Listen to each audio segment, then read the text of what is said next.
अस्सलाम वालेकुम स्टूडेंट्स। आज की वीडियो में हम यूनिट नंबर 4 शुरू करने जा रहे हैं, जो कि फैक्टराइजेशन का यूनिट है। इसकी एक्सरसाइज 4.1 का पार्ट 1 करने जा रहे हैं। इससे प्रीवियस वीडियोस में हमने चैप्टर 3 कंप्लीट कर लिया, चैप्टर 3 की रिव्यू एक्सरसाइज भी कर ली है। अगर आपको उनके सॉल्यूशंस चाहिए तो प्लेलिस्ट में जाके मेरी प्रीवियस वीडियो जरूर देखिएगा।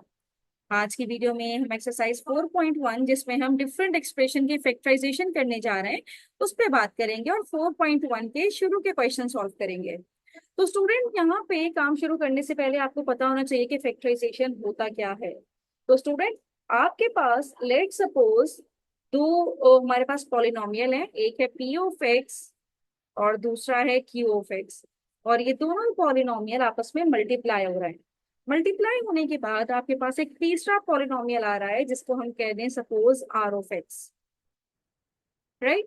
तो यहाँ पे P और Q ये हमारे पास फैक्टर्स कहलाएंगे, यानी कि वो पॉलिनोमियल्स जिनको मल्टीप्लाई करने से एक नया पॉलिनोमियल बन रहा है। तो वो दो पॉलिनोमियल्स फैक्टर्स कहलाएंगे। किसके फैक्टर्स कहलाएंगे? आर ऑफ एक्स, यानी कि इस आर के फैक्टर्स कहलाएंगे। अब आर अगर हमारे पास गिवन है और आर को अगर हम ब्रेक कर दें इसके फैक्टर्स में, यानी कि पी ऑफ एक्स में, और दूसरा फैक्टर बनाते हैं एक और पॉलिनोमियल जो कि क्यू ऑफ एक्स है। तो कोई भी पॉलिनोमियल को जो कि आर जिसको हमने नेम दिया है उसको उसके फैक्टर में ब्रेक करना इज कॉल्ड फैक्टराइजेशन।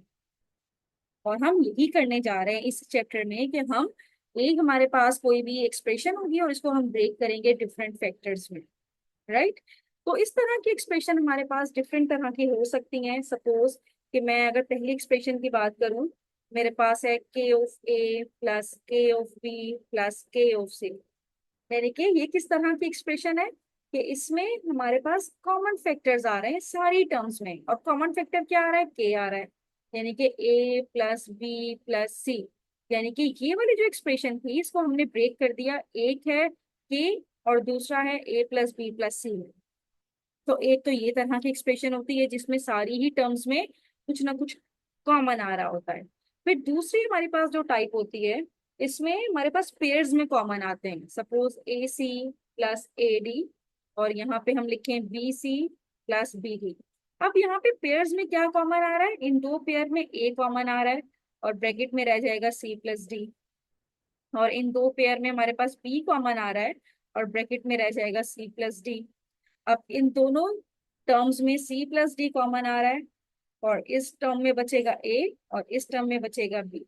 तो इस तरह की भी एक्सप्रेशन होती है जिसमें पेयर में कॉमन आ रहे होते हैं। राइट। तो हम यहाँ पे डिफरेंट तरह की एक्सप्रेशन के बारे में बात करेंगे इस एक्सरसाइज में। तो सबसे पहले हम अपना काम शुरू करते हैं क्वेश्चन नंबर 1 से। और क्वेश्चन नंबर 1 में हमारे पास यही है कि जिसको हमने फैक्टराइज करना है, और वो क्वेश्चन का पार्ट 1 कर लेते हैं। और पार्ट 1 में हमारे पास जो एक्सप्रेशन हमें गिवन है ये है 4x plus 16y plus 24z। अब स्टूडेंट आप देखें इसमें से क्या कुछ कॉमन आ रहा है? आपको कुछ कॉमन नजर आ रहा है? तो हम ये कहेंगे कि यस, 4 इसमें कॉमन है। 4 अगर हम कॉमन ले लें तो पहली टर्म में तो सिर्फ x बचेगा। दूसरी टर्म में ये 16 है, 16 में से हमने 4 कॉमन लिया हुआ है। तो 4 का टेबल आप रीड करें कि 16 आ जाए तो 4 4 जा 16। और y तो कॉमन नहीं लिया, y एज इट इज आ जाएगा। अब ये 24 है। अब 24 को डिवाइड करें 4 से तो हमें समझ में आता है कि 4 6 जा 24, तो 4 इंटू 6 इज 24 और z एज इट इज। तो इस तरह से हमने ये मेंशन कर दिया कि ये उसको, ये जो एक्सप्रेशन थी इसको हमने ब्रेक कर दिया इनके फैक्टर्स में। एक फैक्टर बना है 4 और दूसरा फैक्टर बना है x plus 4y plus 6z। तो this process is called factorisation. अब इसी का सेकेंड पार्ट कर लेते हैं। सेकेंड पार्ट में जो हमारे पास गिवन है ये है x square plus 3 x square y plus 4 x square y square z. अब इसमें से अगर हम देखेंगे क्या कॉमन आ रहा है, तो एक्स स्क्वायर तीनों टर्म में मौजूद है। X square x square x square. तो हम क्या करते हैं, एक्स स्क्वायर को कॉमन निकाल लेते हैं और अंदर हमारे पास क्या बचेगा? यहाँ से तो सब कुछ कॉमन आ गया, एक्स स्क्वायर पूरा की पूरा कॉमन आ गया। तो हमारे पास यहाँ पे रह गया 1 प्लस, यहाँ से एक्स स्क्वायर हमने बाहर निकाल लिया है तो अंदर रह गया 3 इंटू वाई। अब एक्स स्क्वायर हमने बाहर निकाला हुआ है तो अंदर रह जाएगा 4 y square z. This is your answer. तो ये वाला फैक्टराइजेशन का मेथड तो बिल्कुल ही सिंपल है, हमने सिर्फ कॉमन निकालना है और हमारे फैक्टर्स बन रहे हैं। नंबर थर्ड में हमारे पास है 3p/q/r प्लस 6p/q/t और तीसरा है 3p/q/s। अब यहाँ से हमारे पास क्या कॉमन आ रहा है, पी क्यू यहाँ पे भी है, पी क्यू यहाँ पे भी है और पी क्यू थर्ड टर्म में भी है और थ्री भी कॉमन आ सकता है। तो हम क्या कॉमन ले लेंगे यहाँ से, 3p/q। तो यहाँ पे हम कॉमन ले लेते हैं 3p और q और अंदर क्या बचेगा, पहली टर्म से सिर्फ r बचेगा, दूसरी टर्म में ये 6 है तो 3 2 6। pq हमने कॉमन लिया हुआ है और सिर्फ t बचेगा, 3 हमने कॉमन लिया हुआ है, pq भी कॉमन लिया हुआ है, सिर्फ और सिर्फ s बचेगा। तो इस तरह से हमारे पास ये जो एक्सप्रेशन थी इसको हमने ब्रेक कर दिया, 3p/q पहला फैक्टर और दूसरा फैक्टर है r+2t+s। Now moving toward the next part, part number 4। Question number 1 का पार्ट 4 हम करने जा रहे हैं और इसमें है 9q/r और ब्रैकेट में है s² + t² और यहाँ पे है 18q² r² और ब्रैकेट में है s² + t²। अब यहाँ पे हमने देखना है कि क्या कॉमन आ रहा है। तो स्टूडेंट एक तो हमें नजर आ रहा है s² + t² दोनों टर्म में मौजूद है, तो यहाँ से हम s² + t² वाला फैक्टर कॉमन ले लेते हैं और अंदर क्या बचेगा हमारे पास, यहाँ से आ जाएगा 9q/r और यहाँ से हमारे पास आ जाएगा 18q² r²। अब आप इन दोनों टर्म को देखें तो यहाँ से भी हमारे पास कॉमन आ रहा है, तो पहला वाला फैक्टर तो एज इट इज रहने देते हैं s² + t² और दूसरे फैक्टर में से हम अगेन कॉमन ले लेते हैं, एक तो 9 और 18, तो 9 कॉमन आ रहा है, क्यू आर यहाँ पे भी मौजूद है, यहाँ पे स्क्वायर मौजूद है तो हम क्यू आर बाहर निकाल लेते। तो यहाँ से हमारे पास 9q/r हमने कॉमन निकाला हुआ है तो 1 रह जाएगा और 18 है और यहाँ पे 9 हमने कॉमन निकाला हुआ है तो 9 2 18 और q² है तो हमने एक q कॉमन निकाला हुआ है तो एक q बच जाएगा और एक r बच जाएगा हमारे पास। तो हमारे पास जो फैक्टर्स बने हैं, एक बना है s² + t² और 9q/r, इसको भी हम बाहर निकाल देते हैं, शुरू में लिख दें चाहे तो 9q/r और तीसरा फैक्टर बना है 1 + 2q/r। तो इस तरह से ये हमारे पास रिजल्ट आ गया। Now moving toward the next part, that is part number 5 और पार्ट नंबर 5 में हमारे पास है z² x/16 minus x² z² / 8 और फिर है x² z³ / 12। तो इसमें से हम देखें क्या कॉमन आ रहा है, न्यूमरेटर में z² यहाँ पे भी है, z² यहाँ पे भी है, ये z³ है तो z² तो तीनों में ही मौजूद है। फिर यहाँ पे x⁻1 x⁻2 x⁻2 है तो हम एक x⁻ बाहर निकाल लेते हैं और डिनोमिनेटर में से क्या निकलेगा, ये 8 है, ये 16 है, ये 12 है, तो ये तीनों 4 के टेबल से कट सकते हैं तो 4 हम बाहर निकाल लेते हैं।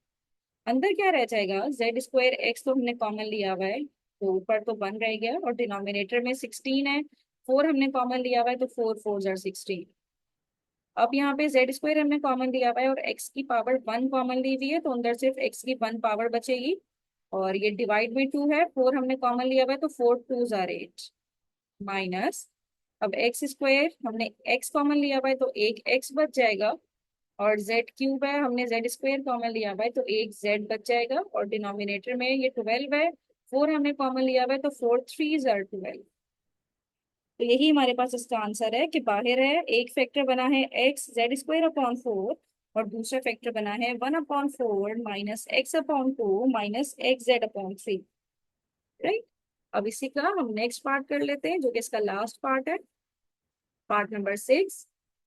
और पार्ट नंबर 6 से जो हमारे पास रिजल्ट आएगा, पार्ट नंबर 6 का क्वेश्चन लिखते हैं।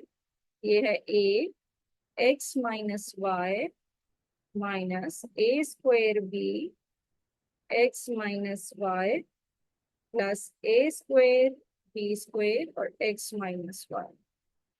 एक्स माइनस वाई तो हमें तीनों में ही नजर आ रहा है, हम एक्स माइनस वाई को कॉमन ले ही सकते हैं।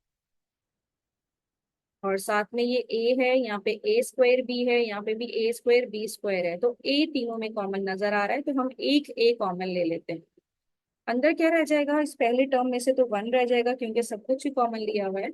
और सेकंड टर्म में से एक ए रह जाएगा और एक बी रह जाएगा, और एक्स माइनस वाई तो हमने कॉमन लिया हुआ ही है।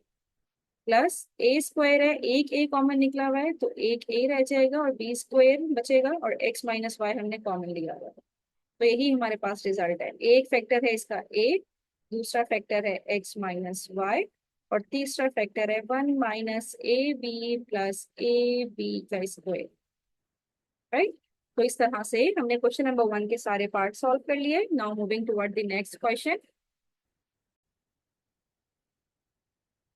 हाँ स्टूडेंट, अब हम क्वेश्चन नंबर 2 करने जा रहे हैं, और क्वेश्चन नंबर 2 में भी हमें फैक्टराइज ही करना है, और इसका पार्ट 1 हमारे पास है 7x plus x Z plus 7z plus Z square. अब इसको आप देखें, चार टर्म्स हैं इसमें। इससे पहले वाले क्वेश्चन में हमारे पास सब टर्म में से कुछ ना कुछ कॉमन आ रहा था, मतलब सब टर्म में से कोई नंबर कॉमन आ रहा था। अब यहाँ पे हम पेयर वाइज कॉमन देखेंगे, कि आप इन दो पेयर में देखें, यहाँ पे एक्स कॉमन आ रहा है और इन पेयर में जेड कॉमन आ रहा है, तो हम उसी तरह से यहाँ पे कॉमन लेंगे। पहले पेयर में से हम एक्स कॉमन ले लेंगे, और अंदर क्या बच जाएगा, ये दो, हम इन दो पेयर में से एक्स कॉमन ले लेंगे। यहाँ पे सिर्फ 7 रह गया और जेड रह जाएगा। बीच में प्लस का साइन है तो प्लस का ही साइन रहेगा। अब इन दो पेयर में से जेड कॉमन आएगा, और अंदर क्या बच जाएगा, एक में 7 बच जाएगा और एक में हमारे पास ये जेड स्क्वायर में से जेड कॉमन लिया हुआ है, तो एक जेड बच जाएगा। अब यहाँ पे भी 7 प्लस जेड है, यहाँ पे भी 7 प्लस जेड है, तो हम 7 प्लस जेड दोनों में से कॉमन ले लेते हैं।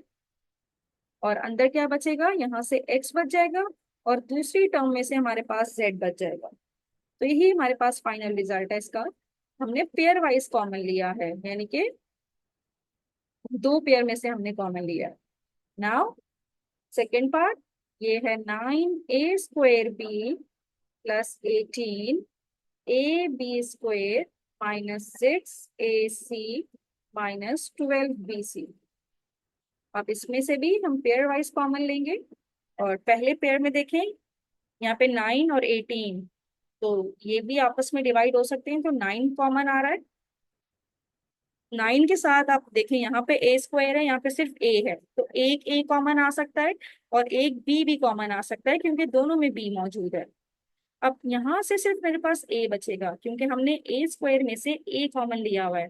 बाकी 9 भी कंप्लीटली कॉमन लिया हुआ है, बी भी कॉमन लिया हुआ है। और सेकंड टर्म में से 18 है, तो 9 2 ज़ा 18, और ए हमने कॉमन लिया हुआ है, बी भी कॉमन लिया हुआ है, तो एक बी बच जाएगा।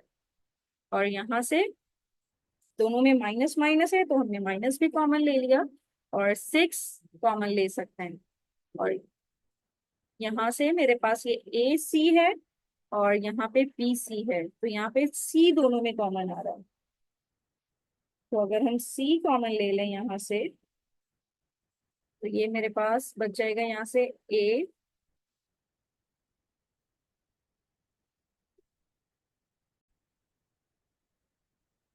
इसको हमने कॉमन लिया हुआ ही है, तो बीच में प्लस रह जाएगा। ब्रैकेट ओपन करके देखेंगे, प्लस माइनस वापस से माइनस ही बनेगा। और 6 2 ज़ा 12, और यहाँ से हमारे पास क्या रह जाएगा, सिर्फ बी रह जाएगा, क्योंकि सी हमने कॉमन लिया हुआ है। अब यहाँ पे भी a+2b, यहाँ पे भी a+2b, तो हम a+2b ये वाला फैक्टर दोनों में से कॉमन ले लेते हैं, और अंदर क्या रह जाएगा, ये 9ab, और यहाँ से रह जाएगा 6c। अब स्टूडेंट, अगर आप इस सेकंड वाले फैक्टर को देखें, तो इसमें अगेन हमारे पास 3 कॉमन आ रहा है। तो आप चाहें तो इसमें एक 3 भी कॉमन ले सकते हैं, वरना आप अपना आंसर यहीं पे भी छोड़ सकते हैं। लेकिन अगर चाहें तो इसमें से 3 कॉमन लेके, बाकी इसको 3 3 ज़ा 9 ए बी माइनस, यहाँ से मैं करके दिखा देती हूँ आपको। अगर मैं 3 कॉमन ले लूँ, तो ये पहले वाला फैक्टर तो एज इट इज a+2 भी रहेगा। हमने 3 कॉमन लिया हुआ है, तो 3 3 ज़ा 9, 3ab, और 3 2 ज़ा 6, 2c। ये भी आपका आंसर हो सकता है। तो चाहे तो 3 कॉमन ले लें तो यहाँ तक इसको स्टॉप कर दें, या चाहे तो इसको ऊपर वाले स्टेप तक ही आप स्टॉप कर सकते थे। Now moving toward the next part, that is part number 3। और पार्ट 3 में हमारे पास है 6t minus 12p plus 4t³ minus 8p³। अब इसमें से भी हम देखते हैं कि हम किस तरह से कॉमन लेंगे। कि शुरू के दो टर्म में से तो 6 कॉमन आ रहा है, तो हम 6 कॉमन ले लेते हैं। और यहाँ पे रह जाएगा 6 कॉमन लिया हुआ है, t - 6 2 = 12, 2p। और ये वाली टर्म में से 4 दोनों में मौजूद है तो 4 कॉमन आ रहा है, और q दोनों में मौजूद है तो q कॉमन आ रहा है। यहाँ से सिर्फ t बचेगा, और यहाँ पे 4 2 = 8 और p बचेगा। अब t - 2p दोनों में मौजूद है तो इसको हम कॉमन ले लेते हैं, और यहाँ से 6 रह जाएगा, और यहाँ से 4q रह जाएगा, 6 + 4q। तो उसको भी आप यहीं पे स्टॉप कर दें, चाहे तो इसमें से भी 2 कॉमन ले लें, वरना आप इसको यहीं पे भी स्टॉप कर सकते हैं, तो हम इसको यहीं पे स्टॉप कर सकते हैं। This is your result. Now moving toward the next part, that is part number 4। और पार्ट नंबर 4 में जो हमारे पास एक्सप्रेशन है ये है r² + 9rs minus 7rs minus 63s²। अब इसमें से भी हमने कॉमन लेना है, तो हम उसी तरह से दो दो टर्म्स को देखते हैं। तो पहले वाले में से तो r कॉमन आ रहा है, क्योंकि यहाँ पे r² है, यहाँ पे r⁻1 है, तो एक r कॉमन आ रहा है, तो यहाँ से एक r बच जाएगा। और यहाँ से r हमने कॉमन लिया हुआ है तो 9s रह जाएगा। अब ये माइनस भी कॉमन ले लेते हैं, और 7 और 63 डिवाइड हो सकता है 7 से, तो 7 कॉमन ले लिया, और s कॉमन ले लिया, क्योंकि यहाँ पे भी s मौजूद है, यहाँ पे भी s मौजूद है। यहाँ पे सिर्फ r रह जाएगा, और ये माइनस माइनस हमने कॉमन लिया हुआ है तो अंदर प्लस रह जाएगा, और 7 9 = 63। और s² में से हमने एक s कॉमन लिया हुआ है तो अंदर एक s रह जाएगा। तो हमारे पास r + 9s दोनों में मौजूद है, तो r + 9s हमने कॉमन ले लिया, और r - 7s हमारे पास रह जाएगा। तो इस तरह से ये आपके पास फाइनल रिजल्ट हो जाएगा, r + 9s, और दूसरा ब्रैकेट बनेगा r - 7s का। Right. Now moving toward the next part, that is part number 5। और पार्ट नंबर 5 में हमारे पास जो क्वेश्चन है ये है y² / 4 माइनस 4²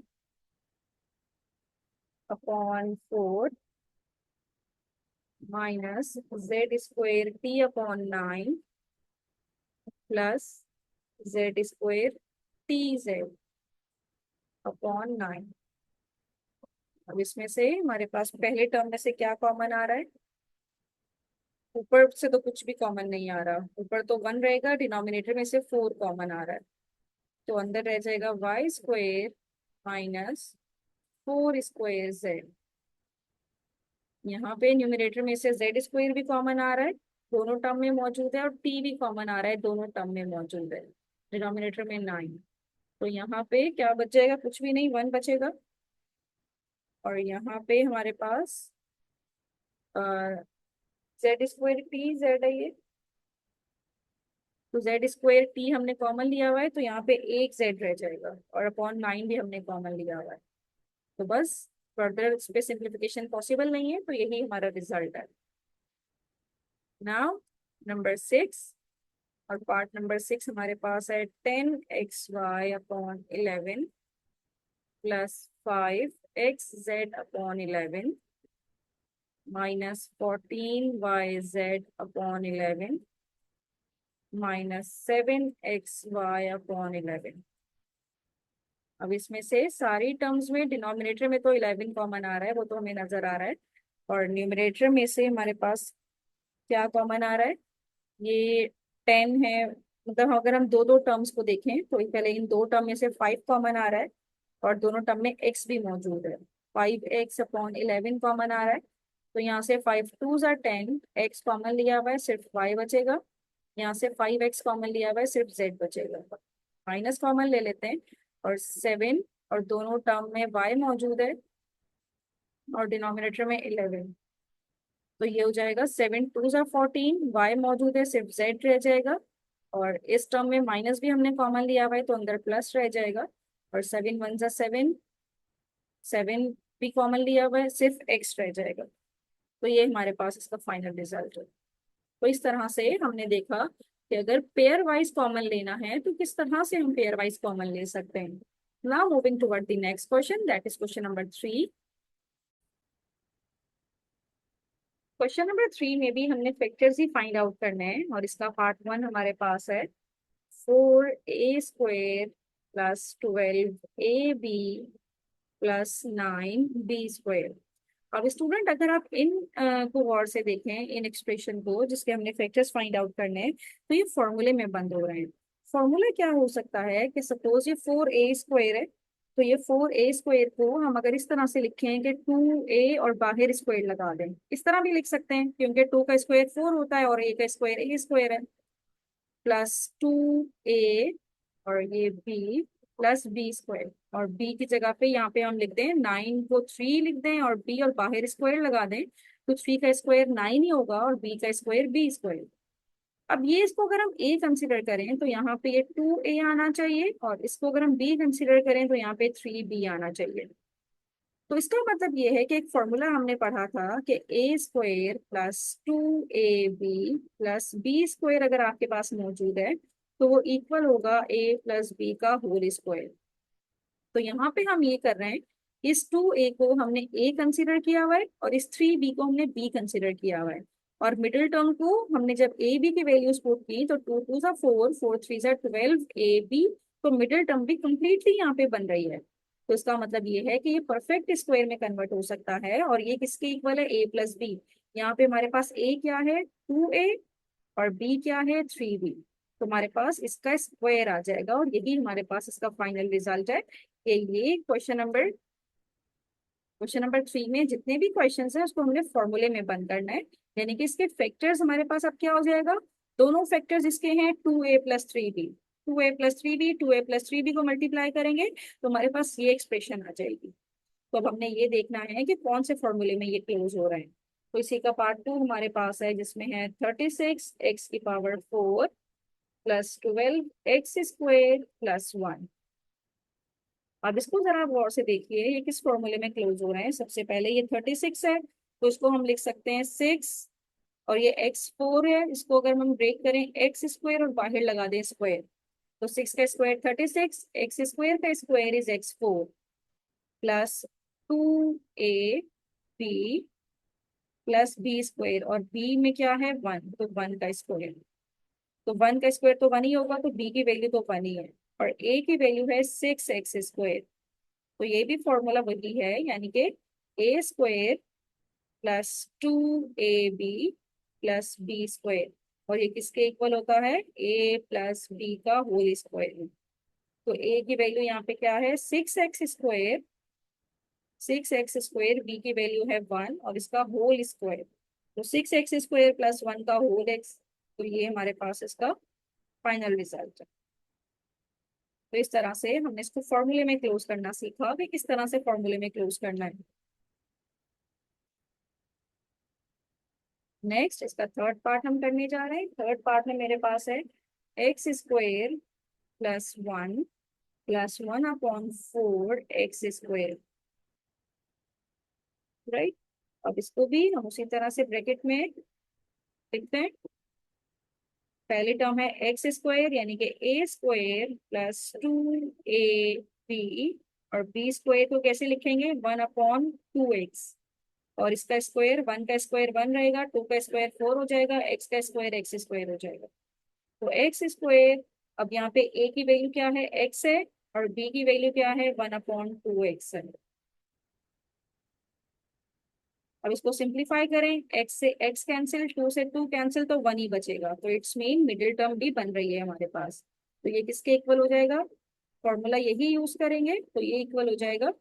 फॉर्मूला लिख देती हूँ दोबारा से कि अगर a² plus 2ab plus b² है तो आप लिखेंगे इसको किसके इक्वल, a प्लस b का होल स्क्वायर। तो यहाँ पे जो a की वैल्यू है वो आ गई है x और जो b की वैल्यू है वो आ गई है 1/2x। तो यही हमारे पास इसका फाइनल रिजल्ट है, x प्लस 1/2x का whole square. This is your final result. तो इस तरह से हमने इसको फॉर्मूले में बंद किया है। Now moving toward the next part, that is part number 4। और पार्ट नंबर 4 में जो क्वेश्चन हमारे पास है ये है 81y² plus 144yz plus 64z²। अब इसको भी फॉर्मूले में बंद करने की कोशिश करेंगे। तो सबसे पहले ये 81, ये हो जाएगा 9, क्योंकि 9 का स्क्वायर 81 होता है, प्लस 2ab और 64, 64 का रूट लें तो ये हमारे पास होता है 8, क्योंकि 8 का स्क्वायर 8 8 से 64 होता है, 8z, राइट। तो a की वैल्यू हो गई 9y और b की वैल्यू हो गई 8z। तो 144yz ये बन जाएगा, अगर मैं 2 को 9 से मल्टीप्लाई करूँ, 8 2 16, 16 9 144yz, तो ये कम्प्लीटली बन रहा है।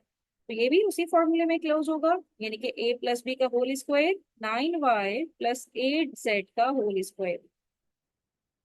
तो मिडिल टर्म को पहले आप चेक कर लिया करें, अगर वो कम्प्लीटली वही बन रही है जो आपको चाहिए तो आप इसको फॉर्मूले में क्लोज कर दिया करें, a प्लस बी का होल स्क्वायर।